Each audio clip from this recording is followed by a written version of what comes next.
Today is 29th October, Saturday, and this is your day 90 of consistent study. हम लोगों ने 1 अगस्त से start किया था और आज 29 अक्टूबर है। इन 90 दिनों में मेरा जो ऑब्जेक्टिव था वो ये था कि आप लोगों की लाइफ में कुछ ना कुछ मैं वैल्यू ऐड कर सकूं। सिर्फ एसएससी जेई के लिए नहीं कि सिर्फ एसएससी जेई का सिलेक्शन इतनी बड़ी चीज़ नहीं है। आप लोगों की लाइफ में एक ऐसी वैल्यू ऐड हो जिससे आप जो भी अपनी लाइफ में चाहो वो पालो। और उसकी चाबी जो मुझे लगी है अपनी लाइफ से भी, अगर मैं एक्सपीरियंस को शेयर करूं, वो मुझे सिर्फ एक चीज़ दिखी थी, वो थी कंसिस्टेंसी। अगर आप कंसिस्टेंट हो, ये इतनी बड़ी चीज़ है। अगर आप कंसिस्टेंट हो, मैटर नहीं करता आप जीनियस हो या बिल्कुल बुद्धू हो या फिर क्या हो, कुछ नहीं मैटर करता। अगर सिर्फ आप कंसिस्टेंट हो, ईमानदारी से अगर आप पढ़ रहे हो, तो आज नहीं तो कल आपका सिलेक्शन हो जाना है। तो मेरा ऑब्जेक्टिव यही था कि हर एक बच्चा जो चाहता है गवर्नमेंट जॉब, जो चाहता है कि उसकी एक लाइफ अच्छी हो सके, उसे ये कैरेक्टरिस्टिक्स उसके अंदर होनी चाहिए।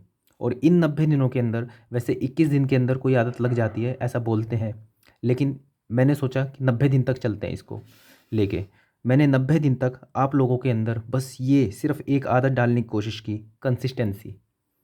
और ये वर्ड मैं डेली बोलता हूँ आके, ताकि आपके दिमाग में ये छप जाए कि कंसिस्टेंसी कितनी बड़ी चीज़ होती है।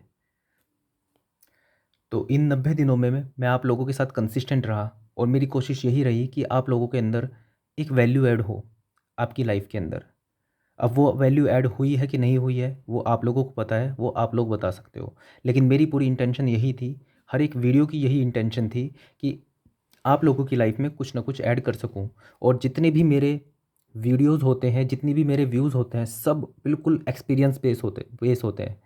अगर मैं आपको बता रहा हूँ कि मॉक टेस्ट में इतने नंबर आने से इतना हो जाएगा, तो वो मैं टेस्ट खुद से देता था और तब आपको बताता था कि ठीक है, टेस्ट बहुत टफ है, आपके नंबर थोड़े कम भी आ रहे हैं, कोई दिक्कत नहीं है। हवाओं में कुछ नहीं बोला मैंने। जो चीज़ मैंने एक्सपीरियंस की थी अपने फेलियर से, वो सब आप सबके सामने रखा मैंने। कोई भी चीज़ ऐसी नहीं थी जो हाइपोथेटिकल थी, सब एक्सपीरियंस बेस्ड थी, सब प्रैक्टिकल थी। और वो सब चीज़ें मैंने आप लोगों के सामने रखी। तो 90 दिन की मेरी कमिटमेंट थी आप लोगों से। आज 90 दिन पूरे हो गए हैं। तो अब जैसा कि एक कोचिंग होती है, उसमें पहले दिन आपसे फ़ीस मांगते हैं और उसके बाद फिर आपका कोर्स स्टार्ट होता है। आज 90 दिन हो गए हैं, मैंने अपना कोर्स पूरा कर लिया है। अब मैं आप लोगों से एक्सपेक्ट करता हूँ कि आप सब मुझे गुरु दक्षिणा दो। लेकिन गुरु दक्षिणा ये जो है, ये कोई छोटी मोटी गुरु दक्षिणा नहीं मांगूंगा मैं आपसे। थोड़ी बड़ी गुरु दक्षिणा होगी ये, हर कोई नहीं दे पाएगा। लेकिन मेरी ये जिद है कि आप ये मुझे दो गुरु दक्षिणा, कैसे भी करके कहीं से भी लेके आओ, लेकिन ये गुरु दक्षिणा मुझे चाहिए। अभी आपकी इस गुरु दक्षिणा को देने की हैसियत है या नहीं है, मुझे उससे मैटर नहीं करता, लेकिन मुझे ये गुरु दक्षिणा चाहिए। ये गुरु दक्षिणा क्या है? ये गुरु दक्षिणा ये है कि मुझे आप लोगों का सिलेक्शन चाहिए एसएससी जेई 2022 प्रीलिम्स। मेंस की बात नहीं कर रहा हूँ मैं सिर्फ प्रीलिम्स की बात कर रहा हूँ। मुझे आप सबका सिलेक्शन चाहिए, फाइनल सिलेक्शन नहीं कह रहा हूँ। मैं सिर्फ ये कह रहा हूँ कि मुझे गुरु दक्षिणा में सिर्फ एक चीज़ चाहिए कि आप किसी भी तरह करके, चाहे तो बिल्कुल आर पार पहुँच के कट ऑफ के, या फिर रेंगते रेंगते आप चाहे जस्ट कट ऑफ क्लियर करो, मुझे आपका प्रीलिम्स क्लियर चाहिए। अब जितनी मेहनत मैंने आप लोगों के साथ की है, हाँ मैं जानता हूँ गुरु दक्षिणा थोड़ी बड़ी है, लेकिन इतना तो मैं डिज़र्व करता हूँ कि मुझे ये गुरु दक्षिणा मिले। तो लेकिन हाँ, ऐसा नहीं है कि डायरेक्ट मैं आपसे गुरु दक्षिणा मांग रहा हूँ। पिछले 90 दिन में आपसे मेहनत करी है और आज मैं आप लोगों को 10 ऐसे पॉइंट बताऊँगा कि आपका ये बहुत आसान हो जाएगा मुझे ये गुरु दक्षिणा देना। ये 10 पॉइंट अगर आप एज़ इट इज़ अपनी लाइफ में उतार लोगे आज के ही दिन से, तो ये गुरु दक्षिणा देना बहुत आसान हो जाएगा। ये जो मैं रैंक के कट ऑफ तक पहुँचने की बात कर रहा हूँ, आप इसको फाड़ के आगे निकल जाओगे। ये 10 पॉइंट अगर अपनी लाइफ में उतार लोगे आप, तो आपका कॉन्फिडेंस बूस्ट भी होगा और सिलेक्शन इतना आसान हो जाएगा आप लोगों के लिए। अगर आपके नंबर बहुत कम भी आ रहे हैं ना, तब भी आप इन 15 दिन में एक्सेल कर जाओगे। लेकिन शर्त यही रहेगी कि आप इनको एज इट इज़ अपनी लाइफ में उतारो। एक भी पॉइंट नहीं छूटना चाहिए। एक भी पॉइंट आपने मिस किया तो नहीं हो पाएगा आपका सिलेक्शन। अगर आप अभी बहुत पीछे पीछे हो तो कोई 120 नंबर पे है, उसका वैसे भी सिलेक्शन हो जाने वाला है, उसके लिए इतने ज़्यादा पॉइंट काम नहीं करेंगे। ये उस बच्चे के लिए हैं जिसके अभी 60-70 नंबर आ रहे हैं टोटल, और उसको 120 तक का सफ़र करना है तय। ये उन बच्चों के लिए है। हाँ, 120 नंबर वाला भी इसको अप्लाई करेगा तो हाँ टॉपर में पहुंच सकता है, लेकिन ये उन बच्चों के लिए जो 60-70 नंबर उनके अभी आ रहे हैं और उनको चाहिए कि किसी भी तरह उनका प्री क्वालिफाई हो जाए। लेकिन हाँ, ये सिर्फ लाइफ हैक टाइप की चीज़ है, ये प्री में काम आएगी। लेकिन आप लोगों को वादा करना पड़ेगा कि जब आपका प्रीलिम्स निकल जाए, प्रीलिम्स निकले नहीं, जब आपका प्रीलिम्स हो जाए, प्रीलिम्स का जस्ट पेपर हो जाए और आपके अंदर ये आ जाए आपके अंदर कि हाँ हो जाएगा क्वालिफाई, कोई दिक्कत नहीं है, 2-4 दिन बाद ही आंसर कीज़ आ जाती है, उससे आपको आइडिया लग जाएगा। तो आपको मेंस के लिए रुकना नहीं है कि हाँ कभी जब रिज़ल्ट आएगा फिर देखेंगे। आपको वादा करना है, मेरे आपको अभी वादा करना होगा कि आप उसी दिन से मेंस की तैयारी करना स्टार्ट करोगे। ये आप मुझे वादा करना पड़ेगा, ठीक है, आपको मेरे से। तो ये 10 पॉइंट मैं आपको बताऊंगा ताकि आपके लिए गुरु दक्षिणा देना बहुत आसान हो जाए। लेकिन हाँ, ये मुझे चाहिए आप सभी से, ये गुरु दक्षिणा एक भी बच्चा नहीं छूटना चाहिए। तो शुरू करते हैं। अब जैसे मैंने बताया, ये जो पॉइंट्स हैं कुछ लाइफ हैक्स की तरह हैं, चीट कोड्स की तरह हैं। इसको आप वैसे अप्लाई नहीं करोगे अपनी लाइफ में नॉर्मली, लेकिन ये आखिरी के 15 दिन में आपके काफ़ी काम आएंगे। लेकिन वादा करो सिर्फ इस पेपर के लिए होंगे ये जो चीट कोड्स होंगे, इसके बाद आप बहुत मेहनत करोगे अपनी मेंस के लिए। स्टार्ट करते हैं। Marks increment in last 15 days, ये पॉइंट बहुत इंपॉर्टेंट है। इसी पॉइंट के बाद आप सबके अंदर कॉन्फिडेंस आ जाएगा। पॉइंट क्या है कि आखिरी के 15 दिन बचे हैं आपके पास। आज 28 अक्टूबर है, 31 तक हो गया और 1 से लेकर 14, ठीक है, अप्रोक्स 15 दिन है, 15 दिन से भी कम है मान लेते हैं। इन 15 दिन में आपको क्या करना है? पहली चीज़, पढ़ाई तो आपको करनी पड़ेगी। अगर आप बिना पढ़े ये सब अप्लाई करने की कोशिश करोगे, कुछ नहीं होने वाला है। 8 9 10 10 10 घंटे की आपको पढ़ाई करनी पड़ेगी। अब ये सोचो कि आपने पहले कुछ नहीं करी पढ़ाई, बहुत कम करी है, अभी आपके 60-70 मार्क्स आ रहे हैं। अब आपको यहाँ से सिलेक्शन चाहिए, तो अब इसके लिए अब तो मेहनत करनी पड़ेगी ना, ये आखिरी के 10-15 दिन, ठीक है। तो ये 10-15 दिन अच्छे से मेहनत करो ताकि सिलेक्शन के चांसेस बढ़ जाएं।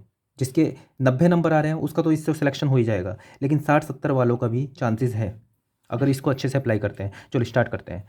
Marks increment in last 15 days, इसका जो प्रिंसिपल है वो ये है, small changes in different area. कैसे काम करेगा बताता हूँ। एक सीरियस स्टूडेंट जो अभी पढ़ाई कर रहा है उसका कुछ ऐसा स्कोर होगा। इन जनरल 30 नंबर के आसपास रीजनिंग में आ रहे हैं, अवेयरनेस में आ रहे हैं 20 के आसपास नंबर, 20 से थोड़े कम भी हो सकते हैं, और टेक्निकल में 40, ठीक है। ये मैं एक एवरेज मान रहा हूँ। अब इससे भी कम आ रहे हैं आपके, तो आपने शायद अभी तक कुछ पढ़ाई करी ही नहीं है। मैं पिछले उनकी बात कर रहा हूँ जो अभी 90 दिन से या पिछले 30 दिन से मेरे साथ हैं और पढ़ाई कर रहे हैं। आपके अभी 90 नंबर आ रहे हैं, ठीक है। अब आपको चाहिए कि किसी तरह से आपका सिलेक्शन हो जाए और आपका अभी नंबर बढ़ नहीं पा रहा है 90 नंबर से। तो इसको ऐसे समझो कि आप सिर्फ एक जगह मेहनत करोगे और यहाँ से सोचोगे 15-20 नंबर में उठा लूँ और सिलेक्शन ले लूँ। अभी ऐसा पॉसिबल नहीं है आखिरी के 15 दिन। आपको क्या करना है? अभी आपको ये करना है स्मॉल चेंजेस, थोड़ा थोड़ा चेंजेस करना है। सब जगह मेहनत करोगे थोड़ी थोड़ी तो चीज़ें बेटर होने वाली है। सबसे बड़ी बात कि रीजनिंग में आपके 45 नंबर तक आ सकते हैं। आप मेहनत करोगे ज़्यादा से ज़्यादा तो 45 तक ला सकते हो। मैं ये नहीं कह सकता कि 40 से आप 60 नंबर पहुंच सकते हो टेक्निकल में, बिल्कुल पॉसिबल नहीं है। अगर आपके अभी 40 नंबर आ रहे हैं टेक्निकल में, आखिरी के 15 दिन में आप 60 नंबर पहुंचो, ऐसा बहुत मुश्किल है। लेकिन हाँ, ऐसा पॉसिबल बिल्कुल है कि अगर आपके 30 नंबर आ रहे हैं तो 45 प्लस आप पहुंच सकते हो रीजनिंग के अंदर। 15 दिन में रीजनिंग की इतनी तैयारी हो सकती है कि आप 45 नंबर तक पहुंच जाओ। तो ये चीज़ बिल्कुल प्रैक्टिकल है, 100% प्रैक्टिकल है। इस चीज़ को दिमाग में उतारो पहले। ये मत सोचो कि ये नहीं हो सकता, ये चीज़ पॉसिबल है। जो पॉसिबल नहीं है वो मैं बता रहा हूँ कि 40 से 60 पहुँचना इतना थोड़ा मुश्किल है। पहुँचा जा सकता है वहाँ पे भी, लेकिन मैं इस टाइम पे बिल्कुल प्रैक्टिकल बातें कर रहा हूँ। ये पहुँच सकते हो हाँ आप 30 से 45 तक, अगर आप 2-2 घंटे डेली पढ़ाई करो अभी 15 दिन तक अगले, ठीक है, रीजनिंग को दो, तो यहाँ पे आप 15 नंबर इंक्रीज़ कर सकते हो अपने बड़े आराम से। अवेयरनेस के अंदर ज़्यादा नहीं, 5 नंबर इंक्रीज़ करने की कोशिश करनी है आपको। कैसे होंगे अभी बताता हूँ। और टेक्निकल के अंदर ज़्यादा से ज़्यादा 10 नंबर इंक्रीज़ करने की कोशिश करो। सिर्फ आपने इतना भी किया, अब ये कैसे होगा वो भी मैं बताऊंगा। ऐसा नहीं है कि जस्ट हवा में लिख दिया मैंने कि आपके इतने नंबर हो जाएंगे। 45 नंबर यहाँ पे, 25 नंबर यहाँ पे और 50 नंबर यहाँ पे। 50, 40, 90, 100, 110, 120, 120 नंबर आपके यहाँ पे आ जाएंगे। तो आपको ये नहीं सोचना है कि यहाँ पे किस तरह 70 नंबर ला के मैं 120 तक पहुँच जाऊँ, 90 से 120 ना। आपको थोड़ा थोड़ा इंक्रीमेंट करना पड़ेगा, और रीजनिंग में सबसे ज़्यादा इंक्रीमेंट करना पड़ेगा आपको रीजनिंग में इंक्रीमेंट करना पड़ेगा। और यहाँ पे देखो मैंने सीधा बता दिया, यहाँ पे तो डायरेक्ट मेहनत है, डायरेक्ट मेहनत करोगे यहाँ तक पहुँच जाओगे 45 नंबर। इसमें कुछ नहीं है ट्रिक, इनमें जो ट्रिक है वो मैं आपको बता देता हूँ। अब आते हैं अवेयरनेस के ऊपर। ये 20 से 25 नंबर कैसे आएंगे, 15 से 25 नंबर तक कैसे पहुँचोगे आप।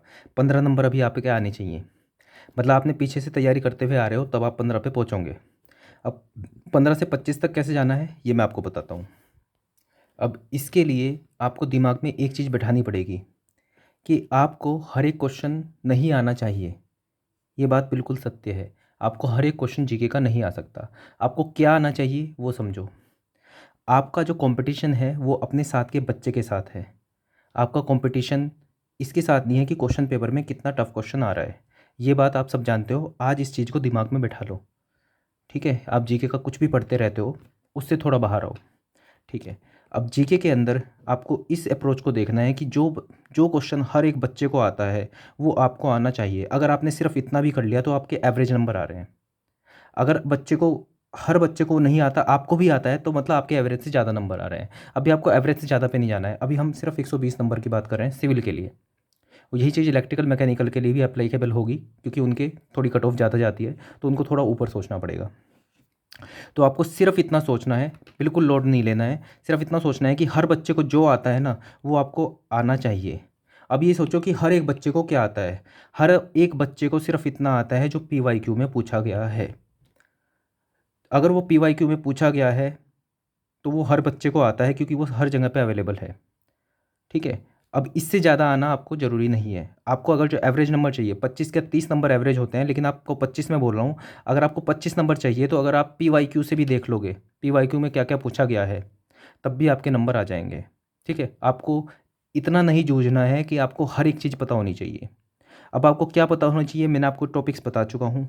अब जैसे आप लोग पूछते हो कि क्या इंपॉर्टेंट है क्या इंपॉर्टेंट नहीं है, वो सिर्फ इतना ही है। जो चीज़ पहले पूछी जा चुकी है वो हर एक बच्चे को पता है, वो आपको भी पता होनी चाहिए। जो पहले नहीं पूछी जा चुकी वो किसी को नहीं पता, किसी ने एक्स्ट्रा कुछ पढ़ लिया तब उसके नंबर आ गए, तो उसके 35 नंबर आ जाएंगे, आपके 25 नंबर आएंगे। लेकिन दिक्कत ये है कि अगर आपके 25 भी नहीं आ रहे हैं, आपके 10 नंबर आ रहे हैं, इसका मतलब आपको एवरेज भी नहीं आता है। तो कोशिश करो एवरेज तक पहुँचो। एवरेज तक पहुँचने का तरीका PYQ, सिंपल। अब इसके लिए मैंने आपको बताया था ब्लैक बुक। अब ब्लैक बुक में आप पूछ रहे हो कि क्या चीज़ इंपॉर्टेंट है। इंपॉर्टेंट हर एक वो चीज़ है जो एक्सेसिबल है हर एक स्टूडेंट को। ब्लैक बुक एक्सेसिबल है हर एक स्टूडेंट को। SSC JEE, SSC CGL, इन सब के प्रीवियस ईयर पेपर जो हैं हर एक बच्चे के पास है, हर एक बच्चे ने उनको किया हुआ है। आप भी उनको कर लोगे तो ये आप हर एक बच्चे के साथ स्टैंड में खड़े होंगे, और आप उनके साथ स्टैंड में खड़े होंगे तो आपके एवरेज नंबर आ जाएंगे। अभी आपको एक्स्ट्राऑर्डिनरी ज़्यादा नहीं सोचना है कि उन बच्चों से भी ज़्यादा नंबर आने चाहिए आपके, अभी बिल्कुल मत सोचो। आपको बस इतना सोचना है कि उनके जितने ही नंबर आ जाएं मेरे, क्योंकि 25 नंबर एवरेज से भी नीचे है। अगर आपके 25 नंबर भी आ गए तो आपका बेड़ा पार हो जाना है। तो आपको क्या करना है, जीके के अंदर जो जो टॉपिक मैंने बताए हैं उनको ब्लैक बुक से और नोट से पढ़ना। जैसे 100 क्वेश्चन है ब्लैक बुक के अंदर, अब 100 क्वेश्चन के अंदर 100 क्वेश्चन है किसी टॉपिक के अंदर। अब 100 के 100 क्वेश्चन याद नहीं हो सकते। जो चीज़ हो सकती है वो चीज़ करो, जो चीज़ नहीं हो सकती उसको करने की कोशिश करोगे तो कुछ भी नहीं कर पाओगे, जो आप कर सकते होगे वो भी नहीं कर पाओगे। तो 100 क्वेश्चन है, 100 क्वेश्चन में से सिर्फ 25 क्वेश्चन वो छांट लेना जो अच्छे से नाम है, जो आपको याद हो सकते हैं। सिंपल सी बात है, वो आप याद, क्योंकि वो सबके लिए जो टफ़ चीज़ें हैं वो सबके लिए टफ़ होती है। ठीक है, तो जो चीज़ आसान है पहले उसको करके देखो। तो आसान आसान 25 क्वेश्चन छांटो, अपने शॉर्ट नोट्स में उतारो और उनको रिवाइज करो। अगली बार फिर से उस टॉपिक पे आओगे तो फिर से आप पढ़ोगे तो 26वां क्वेश्चन याद हो जाएगा या 27वां क्वेश्चन याद हो जाएगा, लेकिन ये बेसिक तो याद करना है जो सबको आता है। ठीक है, तो जीके में अप्रोच क्या रहेगी आपकी, जो PYQ है, मतलब ब्लैक बुक जो आपको दे रखी है हिंदी में भी और इंग्लिश में भी, उनके जो मैंने टॉपिक्स बताए हैं उन टॉपिक्स को आपको करना है डेली। 25-25, 20-20 क्वेश्चन करते रहना, देखते रहना। वो क्वेश्चन हर एक बच्चे को आता है, आपको भी आना चाहिए। इतना आपने कर लिया तो जीके में 25 नंबर आपके आ जाएंगे। आगे बढ़ते हैं, टेक्निकल की बात करते हैं। टेक्निकल में अभी आपने जितना गेन कर चुके हो, जितने कॉन्सेप्ट सीख चुके हो, बस सीख चुके। अब आगे सीखने की कोशिश मत करो। आखिरी के 15 दिन आपको क्या करना है, सिर्फ बेसिक चीज़ें। बेसिक चीज़ें मतलब जो बिल्कुल सामने से सामने दिखती हैं और हर बच्चे को पता होती है। आपकी अप्रोच सिर्फ इतनी होनी चाहिए कि ये सोचो कि ये कितना बेसिक चीज़ है। अगर वो बहुत बेसिक चीज़ है, वो हर बच्चे को आता है ना, वो आपको आना चाहिए। जैसे सिविल की मैं बात करूँ, ब्रिक्स, ठीक है, ब्रिक्स के कॉन्स्टिट्यूएंट्स क्या हर बच्चे को पता होंगे? बिल्कुल हर बच्चे को पता होंगे। क्या उसके जब कॉन्स्टिट्यूएंट पता है कि एक्सेस में कोई चीज़ आ गई, सिलिका अगर जो एक्सेस में आ गई तो क्या होगा? ब्रिटल हो जाएगा। अगर ये आपको ब्रिटल ये चीज़ नहीं पता है आपको, तो मतलब आप बेसिक से नीचे हो। आप वो चीज़ करो जो बेसिक है। आखिरी के 15 दिन सिर्फ उन चीज़ों पे ध्यान दो जो हर एक बच्चे को पता है। अगर आपने सिर्फ उतना भी कर लिया ना, तो आपका प्री क्वालिफाई हो जाएगा। प्री क्वालिफाई होने के लिए सिर्फ आपको एवरेज मार्क्स चाहिए, सिर्फ आपको इतना चाहिए जो हर बच्चे को पता है। अगर आपको उतना नहीं पता है तो आपका सिलेक्शन नहीं हो पाएगा। आपको बस सिर्फ इतनी इतनी कोशिश करनी है। आपको एक्स्ट्रा ऑर्डिनरी नहीं घुसना है कि आपने सिलिका का भी आप स्ट्रक्चर देख रहे हो, पता नहीं क्या क्या कर रहे हो ना, ऐसा नहीं करना है। जो चीज़ सामने है, सामने क्या है? PYQ। सामने PYQ है, आपका हर एक PYQ रटा होना चाहिए। आपके सामने जो PYQ है, PYQ के जो एक्सप्लेनेशन है वो आपको आने चाहिए। इस 15 दिन इससे बाहर आप कुछ नहीं करोगे। YCT भी छोड़ दो सब चीज़ें। सिर्फ जो SSC JEE का PYQ है उसके ऊपर ध्यान लगाओ। आखिरी के 15 दिन ज़्यादा कुछ उखाड़ नहीं पाओगे। सिर्फ इतना भी उखाड़ लिया आपने, सिर्फ SSC JEE का PYQ अच्छे से कर लिया ना आपने, तो आपको इतना आ जाएगा जो हर एक बच्चे को आता है और आपका सिलेक्शन हो जाएगा। अभी आपका मकसद सिर्फ इतना होना चाहिए कि प्री क्वालिफाई कर लूँ मैं किसी तरह से, और उसके बाद मेंस में तो उखाड़ देंगे। मेंस में लेंगे हम डीप में नॉलेज, मेंस में करेंगे हम कॉन्सेप्ट क्लियर, मेंस में हम ESC का भी पूरा कर देंगे, ये कसम खाएंगे हम। लेकिन अभी जस्ट हमें प्री क्वालिफाई करना है, क्योंकि जो मेंस होगा वो 300 नंबर का होता है, और 300 नंबर में से उखाड़ के आप नंबर बहुत बहुत नंबर ला सकते हो। अभी आपको जस्ट क्वालिफाई करना है, ये चीज़ दिमाग में डाल लो। तो रीजनिंग, अवेयरनेस, टेक्निकल, अगर 80 से 90 नंबर अभी आपके आ रहे हैं तो आप सिर्फ इनमें ही थोड़ा थोड़ा सा इंप्रूवमेंट करके आप क्वालिफाई कर सकते हो। अगर आपके 100 से 110 तक टेक्स्ट बुक में आ रहे हैं तो मतलब आप क्वालिफाई कर जाओगे। अब क्वालिफाई अभी कर रहे हो तो ऐसे आराम से हाथ पे हाथ रख के मत बैठ जाना कि मैं तो क्वालिफाई कर रहा हूँ, पेपर वाले दिन भी कर दूंगा ना। अगर कर रहे हो तो और अच्छे से पढ़ाई करो, नहीं कर पा रहे हो तो यहाँ तक पहुँचने की कोशिश करो। लेकिन जो सबसे ज़्यादा इंप्रूवमेंट आपको अभी आखिरी के 15 दिन में मिल सकता है वो रीजनिंग में ही मिल सकता है। तो रीजनिंग बिल्कुल दबा के करो, 2-2 घंटे पढ़ो रीजनिंग के। रीजनिंग में आपको 50 में से 50 नंबर भी मिल सकते हैं। और रीजनिंग का फ़ायदा क्या है कि अगर जो आपके 40 नंबर भी आ रहे हैं ना, तब भी दबा के पढ़ो। कारण इसका ये है कि अगर जो आपके अभी 40 आ रहे हैं तो 40 के 50 हो जाएंगे, प्लस जो आपको 1 घंटा लग रहा है वो आपको 45 मिनट से भी कम लगेगा। और जब ये टाइम निकाल के आप टेक्निकल को दोगे तो जो क्वेश्चन आप टाइम की वजह से छोड़ने वाले थे तो वो आप कर पाओगे। तो इसलिए रीजनिंग का इस टाइम पे करने का सबसे ज़्यादा फ़ायदा है। जो लोग सोच रहे हैं रीजनिंग बड़ी आसान होती है, मैं तो टेक्निकल को ज़्यादा टाइम दे देता हूँ, टेक्निकल को दो, लेकिन रीजनिंग को बिल्कुल मत छोड़ने की गलती मत कर देना। रीजनिंग अभी अगर जो पहले 1 घंटा कर रहे थे ना, अब 1.5 घंटा स्टार्ट कर दो। रीजनिंग में सबसे ज़्यादा आपके नंबर बढ़ेंगे, सबसे ज़्यादा टाइम बचेगा, वही टाइम आपको टेक्निकल को देना होगा। तो पहला पॉइंट, सबसे ज़्यादा important point, small changes. Small changes, हर एक चीज़ में स्मॉल चेंज करोगे तो सिलेक्शन हो जाएगा। सोचोगे सिर्फ टेक्निकल कर लूँ मैं अभी आखिरी के 15 दिन और उसके अंदर 20 नंबर बढ़ा दूँ, मुश्किल है, नहीं हो पाएगा। सब में 5-5, 10-10 नंबर बढ़ाना बिल्कुल पॉसिबल है, हो जाएगा। और अभी तो 5-5, 10 नंबर की मैंने बात यहाँ पे करी, अभी तो आगे और ऐसे ऐसे पॉइंट है जिसमें आपके 2-2, 4-4, 5-5 नंबर बढ़ेंगे। तो अगले पॉइंट पे आते हैं, use your next 15 days at best. अब इसकी भी वैल्यू कब है? ये पहले पॉइंट की वैल्यू तभी है जब आप 10-10 घंटे दे रहे हो। 10-10 घंटे कैसे? 2 घंटे तो रीजनिंग को अब देने पड़ेंगे ना, तभी तो वहाँ पे 10-10, 15 नंबर बढ़ेंगे ना। टेक्निकल को दोगे तभी तो SSC JEE का PYQ खत्म करोगे ना। GK के जो आपके ब्लैक बुक के क्वेश्चन तभी तो खत्म होंगे ना जब आप 10-10 घंटे दोगे। तो पहले पॉइंट का मतलब ही तब है जब दूसरा पॉइंट है। तो यहाँ पे मैंने आपको यकीन दिला दिया कि आपका सिलेक्शन हो सकता है। जब एक बार होप आ जाती है ना तो इंसान 10-10, 12-12 घंटे भी पढ़ लेता है। जब इंसान के पास होप नहीं होती है कि शायद सिलेक्शन ना हो तो क्यों पढ़ूं, ये वाली चीज़ आ जाती है। ठीक है, तो मैं आपको यहाँ पे होप दे रहा हूँ कि आपका सिलेक्शन हो सकता है अगर जो 70, 80, 90 नंबर भी आपके हैं। तो ये होप यहाँ से लेके अब बिल्कुल लग जाओ आखिरी के 15 दिन। अगर आज भी आप अब कल से अगर जो आपने एक भी दिन वेस्ट किया, ठीक है, तो समझ लेना आप सिलेक्शन चाहते ही नहीं हो। ठीक है, अगले 15 दिन बिल्कुल बेस्ट दो अपने, 10-10 घंटे, 12-12 घंटे पढ़ो, क्योंकि आपको मैंने होप दिया है कि हो सकता है सिलेक्शन, इस तरह से हो सकता है। ठीक है, आगे बढ़ते हैं। तीसरा पॉइंट, पॉजिटिव माइंडसेट। मान लिया बहुत स्ट्रेस है, पॉजिटिव माइंडसेट नहीं बन पा रहा है, लेकिन आज से कसम खाओ कि आप पॉजिटिव वर्ड्स बोलोगे, लिखोगे और सुनोगे भी। कोई नेगेटिव बोल रहा है ना, बिल्कुल उसे मना कर देना, भाई मैं तेरे से बात ही नहीं कर रहा हूँ। अपनी लाइफ में आज एक रूल बना लो, अगर ज़िंदगी भर के लिए रखोगे तो बहुत ऊपर जाओगे। लेकिन अगर जो अभी हम SSC JEE की बात करें, अगर आपने अगले 15 दिन ये रूल बनाया कि आप अपने मुंह से बोलोगे नहीं कुछ भी नेगेटिव वर्ड, कि मेरा सिलेक्शन नहीं होने वाला। अगर आपने बोल दिया ना तो मतलब सरस्वती माता आपकी ज़बान पे है, मतलब भगवान आपको सुन रहा है, अल्लाह आपको सुन रहा है, ठीक है, वो वही चीज़ कर देगा।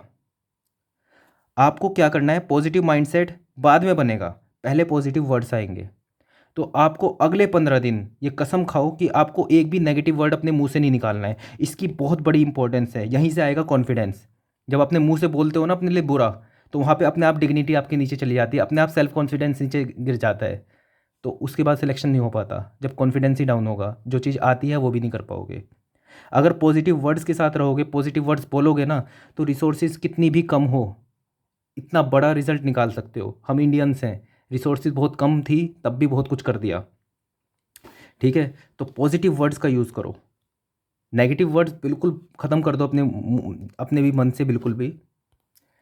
कसम खाओ आज से कि भले ही दिमाग में कुछ भी चल रहा है, भले ही दिमाग में बिल्कुल नेगेटिव थॉट्स हैं, लेकिन मुंह से बोलोगे कि हाँ मेरा सिलेक्शन होगा, मेरी तो बहुत बढ़िया तैयारी है, ये बोलो अपने मुंह से। नेगेटिव वर्ड बिल्कुल नहीं बोलना है, और अपना अच्छा चाहते हो तो पॉजिटिव वर्ड्स बोलने स्टार्ट करो। एटलीस्ट इन 15 दिन, आपको 2 दिन बाद से ही रिजल्ट दिखने को स्टार्ट हो जाएंगे। तीसरा, तुक्का अप्रोच, यहाँ से भी आपके कुछ नंबर बढ़ेंगे। अब कैसे बढ़ेंगे इसको एक्सप्लेन कर देता हूँ, लेकिन हाँ, ये जो है इस पर एस्ट्रिक साइन है। आप चाहते हो अप्लाई कर सकते हो, नहीं चाहते हो तो नहीं अप्लाई कर सकते हो। ये मैं अपने एक्सपीरियंस से बता रहा हूँ। जैसे जीके का एग्जांपल लेते हैं। जीके में मैक्सिमम से मैक्सिमम अगर कोई एवरेज पढ़ रहा है तो 20 क्वेश्चन ही उसको आते होंगे, 20 से ज़्यादा मैं नहीं मानता आते होंगे, क्योंकि टफ आता है पेपर। अब बचे 30 क्वेश्चन। तो एक जनरल एग्जांपल जैसे हमने लिया, 50 क्वेश्चन जीके के हैं, 20 क्वेश्चन आपको आते थे बिल्कुल पक्के से, ठीक है, आपने वो कर दिए। अब 30 क्वेश्चन बचे। एक तरीका ये है कि 30 के 30 क्वेश्चन छोड़ दो। दूसरा तरीका जो मैं अप्लाई करता हूँ, मैं 30 के 30 कर देता हूँ, कुछ ना कुछ सोच के, कुछ ना कुछ तुक्का लगा के, कुछ ना कुछ, मतलब ऐसे नहीं कि बिल्कुल वाइल्ड गैस ए ऐसे नहीं लगाता, ए या फिर बी लगा दिया, नहीं, कुछ कुछ सोचता हूँ उसके अंदर, अप्लाई करता हूँ लॉजिक, नहीं होता तो कुछ ना कुछ लगा देता हूँ उसके अंदर। अब मानो कि आपके 24 क्वेश्चन गलत हो गए, 6 सही हो गए, ये एक प्रैक्टिकल सी चीज़ है। क्या सोच सकते हो कि 24 मेरे गलत हो जाए, 6? ये तो ऑब्वियस सी बात है कि इससे ज़्यादा ही सही हो जाएंगे और इससे कम गलत होंगे आपके। अगर आपके 24 गलत हो गए, 6 भी सही हुए, मतलब 24, आपने 30 तुक्के लगाए, उसमें सिर्फ 6 सही हुए, 24 गलत हुए, तब भी आपको 0 नंबर मिलेंगे, ये बात समझो। और अगर कहीं आपके 7 सही हो गए और 23 गलत हुए, तो आप पॉजिटिव में हो उस टाइम पे, ये बात समझो, ठीक है।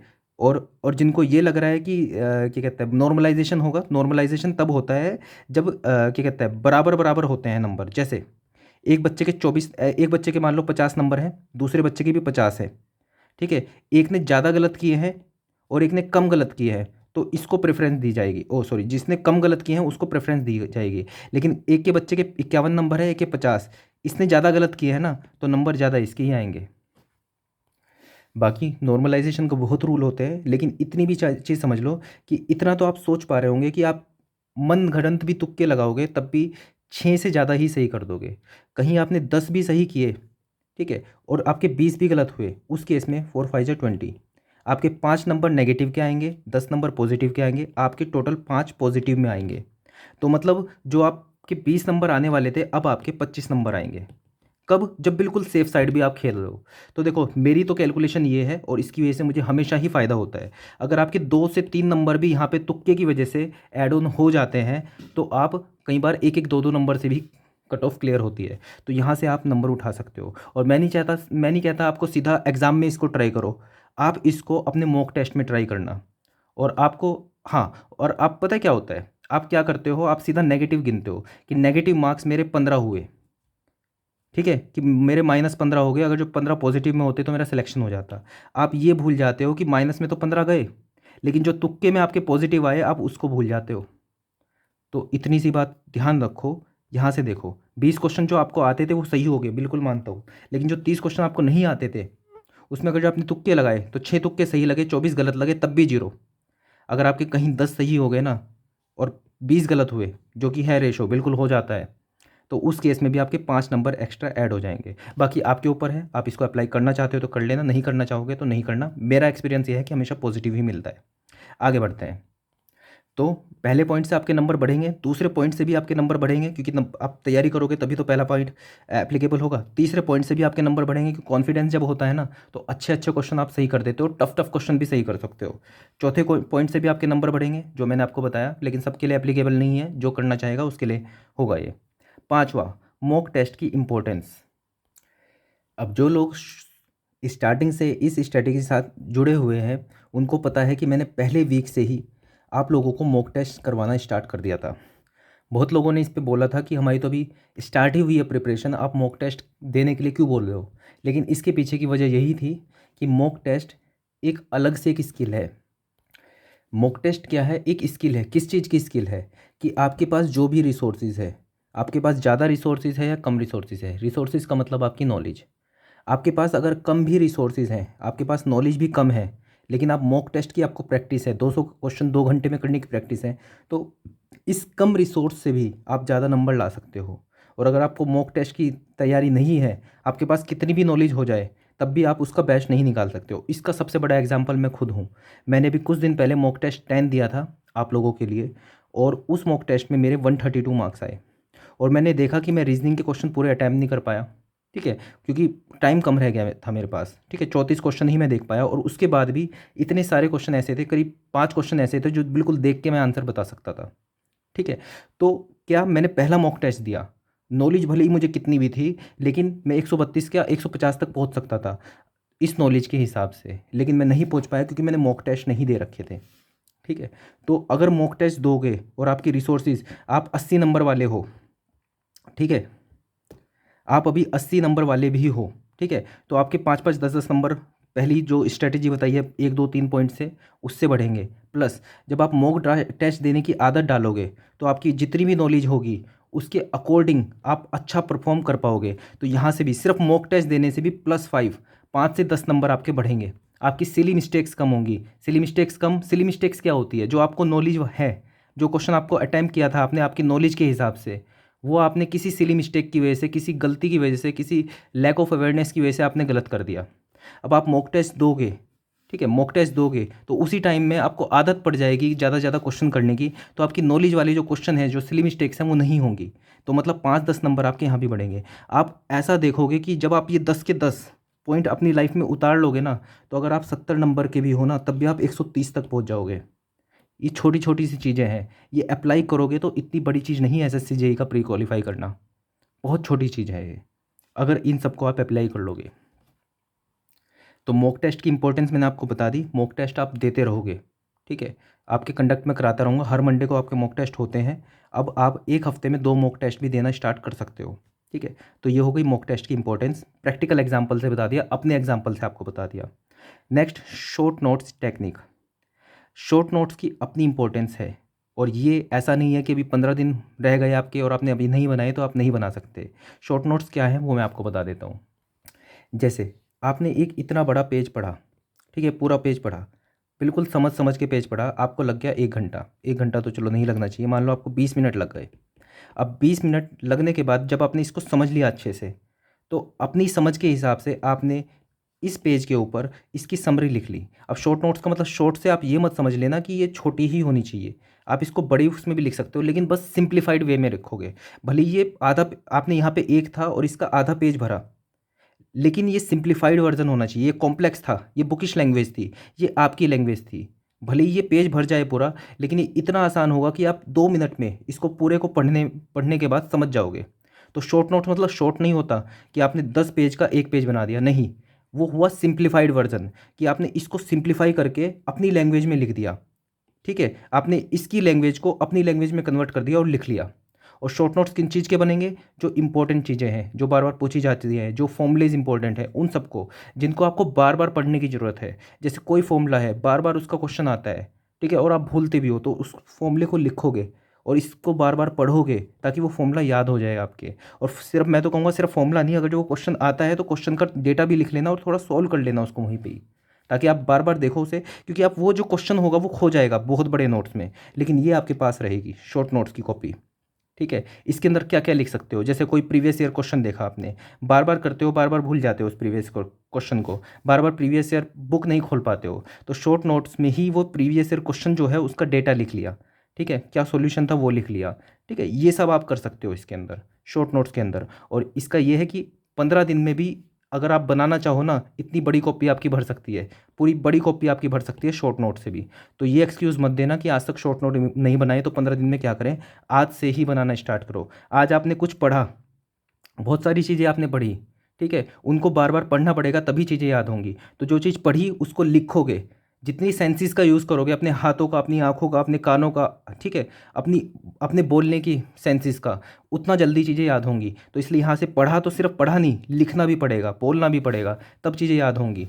ठीक है, तो शॉर्ट नोट्स बनाओ उन चीज़ों के, सिर्फ बुक तक मत रखो, उनको कॉपी में उतारो। तो ये चीज़ें हैं शॉर्ट नोट्स। और शॉर्ट नोट्स होंगे तभी आपको बोरियत नहीं आएगी, तभी आपको सिंप्लीफाइड वर्जन में होगा, आपकी खुद की लैंग्वेज में होगा, तो उसको पढ़ भी लोगे आराम से और चीज़ें रिवाइज कर भी पाओगे। शॉर्ट नोट्स होंगे तो अच्छे से रिवाइज कर पाओगे। बहुत बड़ी कॉपी पढ़ने में आलस आता है, लेकिन जब शॉर्ट नोट्स होंगे कि हाँ छोटा सा है, पढ़ लेता हूँ, अपनी लैंग्वेज में है, तभी रिवाइज हो भी पाएगा। आगे टेक्निकल पैकेज बता दिया था आपको। टेक्निकल पैकेज क्या होता है, जब आप PYQ करते हो सब्जेक्ट वाइज होते हैं, चैप्टर वाइज होते हैं, तो आपको रट जाते हैं कि इसका आंसर ए होगा, इसका आंसर सी होगा। लेकिन जब वो सभी क्वेश्चन जंबल्ड वे में आते हैं, कभी कोई सब्जेक्ट का, कभी कोई सब्जेक्ट का, कभी कोई चैप्टर का, तब असली में पता चलता है कि वो क्वेश्चन आपको आता भी था या नहीं। तब आता है टेक्निकल पैकेज का रोल। ठीक है, और आप ये प्रीवियस ईयर क्वेश्चन के ही दोगे। कैसे करोगे, टेक्स्ट बुक में जाओगे, सबमिट करोगे क्वेश्चन पेपर, और उसके बाद क्वेश्चन करने स्टार्ट करोगे। सॉल्यूशन जो नहीं आता होगा उसको लिखोगे अपनी शॉर्ट नोट्स के अंदर, और फिर आगे बढ़ोगे। और फिर से वही वाली रूल मैंने आपको बता दिया, 40% वाला। अगर 40% से ज़्यादा बच्चों ने, अगर 40% बच्चों ने उस क्वेश्चन का आंसर दिया है, मतलब वो एवरेज है, उसका आंसर आपको पता होना चाहिए, वो आप करोगे। अगर वो 20%, 30%, 10% है ना, तो बस सिर्फ आंसर देख लेना, आगे बढ़ जाना। फिर से मैं बताऊंगा, आपको सिर्फ क्वालिफाई करना है, इसलिए ज़्यादा डेप्थ में मत जाना। अभी आपको सिर्फ इतना चाहिए कि क्वालिफाई करो। आपको हर एक वो चीज़ आनी चाहिए जो बच्चों को आती है, सभी बच्चों को आती है। और यहाँ पे आप जो अपना स्टैंडर्ड सेट करोगे वो 40% बच्चों का सेट करोगे, कि आप टॉप 40% बच्चों में हो। ठीक है, तो सिर्फ 40% वाला सेट करोगे, उसके नीचे वाले सिर्फ याद कर लोगे क्वेश्चन, उनका सॉल्यूशन ज़्यादा नहीं देखोगे। आगे चलते हैं, प्रॉमिस टू गॉड टेक्निक। ये बड़ी कमाल की टेक्निक है, मैं यूज़ करता हूँ। बहुत बचकानी टेक्निक है, लेकिन मेरे बड़े काम आती है। ये किसके काम आती है, एक मिनिमम सेट करने के। ये तब काम आएगी जब आप पढ़ना चाहते हो पूरे दिन भर में, लेकिन अपना टाइम पूरा वेस्ट कर देते हो, नहीं पढ़ते हो। ये प्रॉमिस टू गॉड तब टेक्निक तब काम आएगी। लेकिन ये डबल एज स्वॉर्ड है, ये आपके खिलाफ भी काम करेगी। कैसे होगी मैं आपको बता देता हूँ। इसका एक एग्जांपल दे देता हूँ मैं आपको कि ये टेक्निक है क्या। आप अब भगवान से प्रॉमिस करोगे कि आप अगले 15 दिन तक डेली, आपकी पढ़ाई हो या ना हो, ठीक है, आप क्या करोगे, एक क्वेश्चन पेपर, एक एग्जांपल दे रहा हूँ मैं आपको, कि एक question paper daily SSC JEE का सोल्व करोगे। मॉक टेस्ट की तरह नहीं, कि जैसे टेक्निकल पैकेज की तरह मैंने आपको बताया था, उस तरह से आप सोल्व करोगे, डेली करोगे, विदाउट एनी फेल। अगर मैंने 15 दिन तक ये चीज़ कर ली तो भगवान आप मेरा सिलेक्शन कराओगे। बहुत बचकाना सा लग रहा होगा, लेकिन बहुत काम की चीज़ है। जो ज़्यादा स्मार्ट हैं वो छोड़ दें इस चीज़ को, ठीक है, जिनको सिलेक्शन चाहिए वो देख सकते हैं इसको। ठीक है, कि 15 दिन तक मैं डेली एक क्वेश्चन पेपर SSC JEE का सोल्व करूँगा। अगर मैंने 15 दिन तक ये किया तो भगवान आप मेरा सिलेक्शन कराना, और अगर मैंने एक दिन भी इस चीज़ को छोड़ दिया तो भगवान सिलेक्शन ना कराना। तो देखो, जैसे मैंने बताया था, डबल एज स्वॉर्ड है। अगर आपने एक दिन भी छोड़ा तो बस उसके बाद आपका कॉन्फिडेंस डाउन हो जाएगा, और आप फिर उसके बाद मुश्किल ही होगा कि आप अपना कॉन्फिडेंस वापस से मतलब गेन कर पाओ। ठीक है, आपके ऊपर बात होती है। जैसे मतलब ये मतलब डबल एज स्वॉर्ड की तरह ही काम करता है ये। ठीक है, लेकिन इसके अंदर आप वो चीज़ रख सकते हो जो बहुत मिनिमम हो। जैसे मैं भी आपको बताता हूँ, जैसे UPPCL का है, मेरा एग्ज़ाम है 31 अक्टूबर का। ठीक है, तो मेरी अगर जो पढ़ाई नहीं हो रही है, तो मैंने अपना डेली एक सेट किया है कि मैं एक क्वेश्चन पेपर डेली करता हूँ, कोई भी। ठीक है, अगर इससे ज़्यादा पढ़ लूँ तो पढ़ लूँ, लेकिन एक क्वेश्चन पेपर मैं डेली करता हूँ। ये कोई बड़ी बात नहीं है, ये कर लेता हूँ। लेकिन ये है कि किसी दिन अगर मेरी बिल्कुल जीरो पढ़ाई होने वाली है ना, तो उस दिन मैं बच जाता हूँ। उस दिन कम से कम मैंने एक क्वेश्चन पेपर किया होता है पूरा। ठीक है, आप पिछला मेरा वर्चुअल लाइब्रेरी भी उठा के देखोगे तो डेली मैंने एक क्वेश्चन पेपर सोल्व किया है, और वो इसी इसी टेक्निक का यूज़ करके किया है। मैंने भगवान को बोला है कि अगर मैं डेली एक क्वेश्चन पेपर, मतलब मैं डेली एक क्वेश्चन पेपर सोल्व करूँगा, भगवान मेरा UPPCL में करा देना। ठीक है, बचकानी सी चीज़ है, लेकिन इससे फ़ायदा ये हो रहा है कि डेली मैं एक क्वेश्चन पेपर सोल्व कर रहा हूँ। इसके साथ मैं आगे कुछ भी पढ़ सकता हूँ, लेकिन जिस दिन मेरी बिल्कुल पढ़ाई नहीं होने वाली, उस दिन मैं एक क्वेश्चन पेपर सोल्व कर देता हूँ। ठीक है, तो आप इसका इस्तेमाल कर सकते हो, इस टेक्निक का, किसके लिए? कि जिस दिन आपकी बिल्कुल कोई पढ़ाई नहीं होने वाली है तब भी आप कुछ ना कुछ पढ़ लोगे। लेकिन ध्यान रखना, कमिटमेंट रखना अपनी अपने साथ, भगवान के साथ ये चीज़, क्योंकि ये उल्टा भी काम करेगी, फिर आपका कॉन्फिडेंस डाउन भी करेगी ये, जिस दिन आप नहीं पढ़ पाओगे।